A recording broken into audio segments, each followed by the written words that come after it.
देहरादून के एक बच्चे ने भी फ्यूल की बर्बादी रोकने के लिए हवा से चलने वाली बाइक बनाई है। इस होनहार बच्चे का नाम अद्वैत छेत्री है, जो महज 11 साल का है।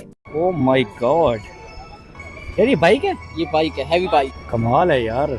ये इससे मैं तो इसको बड़ी चीज समझता था कि यार पूरे पाकिस्तान में इस तरह की बाइक नहीं है। यार ये कहाँ पे है? हम बलून फुलाते हैं। एक दिन मेरा भाई और हम बैठ के बलून फुला रहे थे, तो वो हाथ से छूटा मेरे, और वो जब हवा निकलती उसमें से तब वो घूमने लगा इधर से। तो मैंने अपने पापा को बोला था कि पापा ऐसे भी एयर से बन सकती है कोई बाइक। इंडिया हमारे से क्यों आगे चला गया है?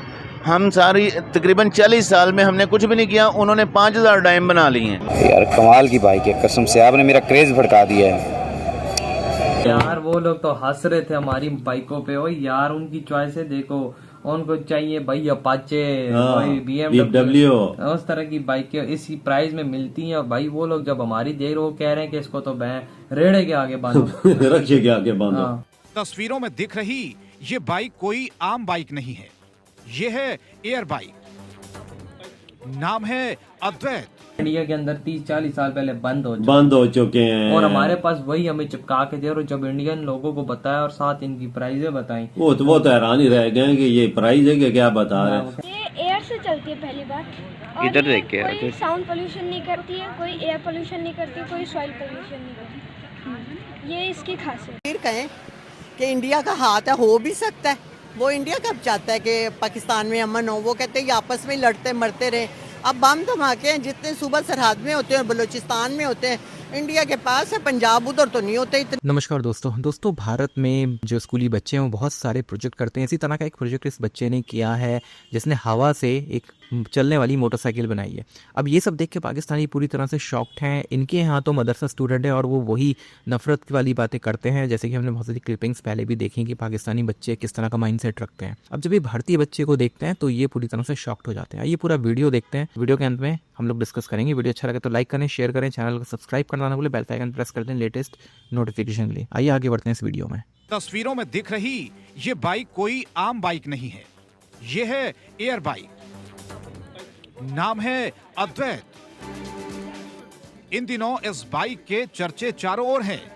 कारण जानेंगे तो आप भी चौंक जाएंगे। दरअसल ये बाइक पेट्रोल से नहीं, डीजल से नहीं, बिजली से भी नहीं, और ना ही किसी और पेट्रोलियम उत्पाद से चलती है। ये तो चलती है जनाब हवा से। जी हाँ, चौंकिए मत, खुश हो जाइए, क्योंकि महंगाई के इस दौर में जब पेट्रोल और डीजल के भाव आसमान को छू रहे हो, ये बाइक आम लोगों को राहत पहुंचाएगी। अद्वैत नाम की इस बाइक को बनाया है देहरादून के एक छात्र ने, जो कि कक्षा 6वीं का स्टूडेंट है। उम्र है 11 साल। नाम है अद्वैत छेत्री। अपने ही नाम पर इसने बाइक का नाम भी रखा है। गुब्बारे फुलाते हुए अद्वैत को ऐसी बाइक बनाने का आइडिया आया जो कि हवा से चलती हो। इस बाइक में टायरों से भरी जाने वाली हवा का ईंधन के रूप में इस्तेमाल किया जाता है। हालांकि बाइक की लागत, माइलेज और प्रति किलोमीटर खर्च का अभी आकलन नहीं किया गया है। अद्वैत ने अपने पिता आदेश छेत्री की मदद से इस बाइक को तैयार किया। इसके लिए उन्होंने एक नए तरह का इंजन बनाया, जो कि हवा को ईंधन में बदल देता है। छात्र का दावा है कि उनकी बाइक बिल्कुल भी प्रदूषण नहीं करती, यानी कि ये पैसे तो बचाएगी ही, इसके साथ ही इसके इस्तेमाल से पर्यावरण को भी नुकसान नहीं पहुंचेगा। ये एयर से चलती है पहली बात। इधर देख के कोई साउंड पोल्यूशन नहीं करती है, कोई एयर पोल्यूशन नहीं करती, कोई सॉइल पोल्यूशन नहीं करती। ये इसकी खासियत। ये जो हम बलून फुलाते हैं, एक दिन मेरा भाई और हम बैठ के बलून फुला रहे थे, तो वो हाथ से छूटा मेरे, और वो जब हवा निकलती उसमें से तब वो घूमने लगा इधर से। तो मैंने अपने पापा को बोला था कि पापा ऐसे भी एयर से बन सकती है कोई बाइक। इसलिए उसके बाद से हमने ये बाइक बनाई। अपने इस इन्वेंशन अद्वैत O2 बाइक को हमारे देश के माननीय प्रधानमंत्री जी श्री नरेंद्र मोदी जी को समर्पित करता हूँ, और उनके इस स्वच्छ भारत अभियान में ये मेरा एक छोटा सा योगदान। आपको बता दें कि फिलहाल इस बाइक का इंजन प्रोटोटाइप है। ऑटो कंपनियों के साथ मिलकर इस बाइक को बेहतर रूप दिया जाएगा, जिसके बाद मुमकिन है कि अद्वैत बाइक को बाजार में उतारा जाए। अगर ये बाजार में आ जाती है तो मुमकिन है महंगाई के इस दौर में लोगों को ये बाइक बहुत राहत पहुंचाने वाली होगी। देखें, आप अक्सर अपनी अवाम को ये कहते सुना होगा, ये जो करवा रहा है अमेरिका करवा रहा है, ये इसराइल की साजिश है, ये इंडिया। भाई देखें, इसराइल, अमेरिका या इंडिया, यानी कि रॉ, मोसाद या CIA, ये हमें कभी भी आगे नहीं कहते कि अपने घर के बाहर कूड़ा फेंक दो। ये हमें कभी भी नहीं कहते कि चीज़ों को जो है वो आप ज़्यादा मुनाफा कमाओ, नाजायज़ मुनाफा कमाओ, नाप तोल में कमी करो, बहन भाइयों के साथ ताल्लुकात ख़राब करो, एहसास छोड़ दो। ये हमें वो लोग नहीं कहते हैं। ठीक है, तो वो हमारे कैसे दुश्मन हो गए भाई? हम इस लायक ही नहीं है कि वो हमारे साथ दुश्मनी करें। अच्छा, हमें बड़ी बात कर रहे हैं आपके, मतलब अमेरिका या इंडिया हम इस लायक नहीं है कि वो हमारे साथ दुश्मनी करें। आप देखें वो लोग कहाँ पे हैं? ऐसे ही एक दुनिया की 5वीं बड़ी इकानमी, एक पहली। मैं एक छोटी सी मिसाल देता हूँ। आपके इलाके में कोई एक बंदा हो जो अरबपति हो, ठीक है, आप मुझे बताएं उसके पास ये टाइम होगा कि वो गली की नुक्कड़ पे बैठ के चाय पिए और सियासत पे बात करें?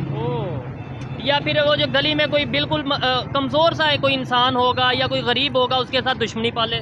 सवाल ही नहीं पैदा होता ना। अब इसी तरह ना इंडिया को ज़रूरत है, ना अमेरिका को ज़रूरत है, ना इसराइल को ज़रूरत है। हाँ, वो लोग हमारे दुश्मन हैं, लेकिन वो दुश्मनी किसी और सेंस में है। ठीक है, हम उसका मुकाबला अपने हथियार बना के नहीं कर सकते।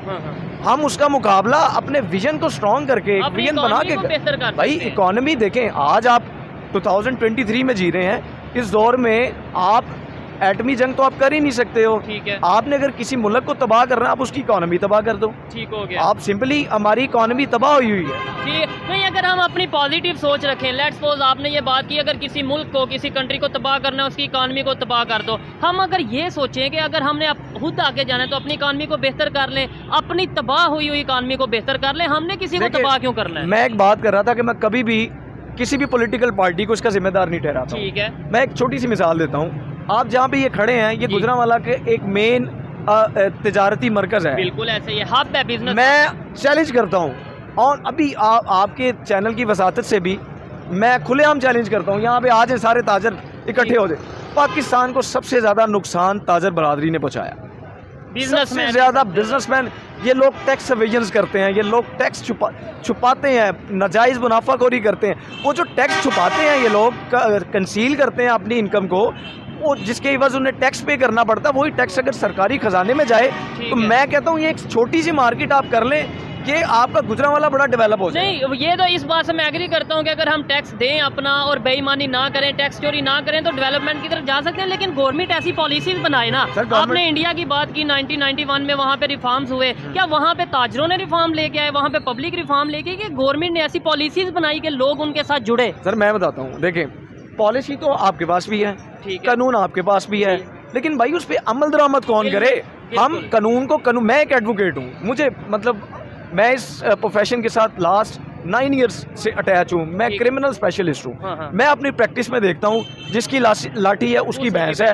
तो अब कानून तो कह रहा है कि एक बंदे ने ये क्राइम कमिट किया है, उसको इसकी सजा मिलनी चाहिए। अब वो बंदा इतना स्ट्रांग होता है, वो कानून को समझते नहीं है। कल मेरे घर के बाहर 2 बच्चे 18-20 साल के गुजरते हुए हवाई फायरिंग करके चले गए।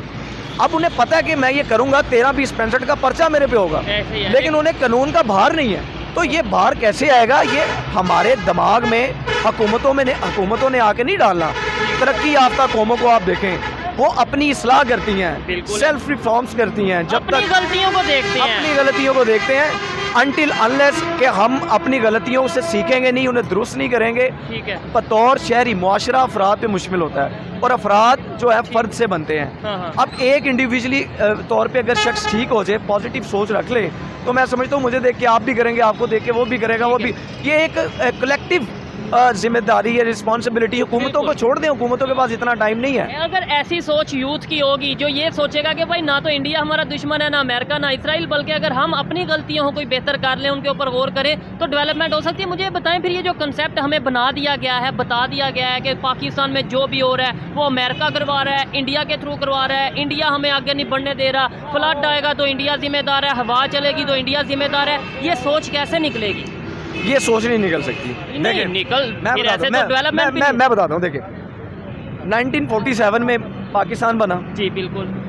1947 से लेके 58 तक जी 11 सालों में आपके 8 वज़ीर आज़म बदल जाते हैं, प्राइम मिनिस्टर चेंज हो गए, आपके प्राइम मिनिस्टर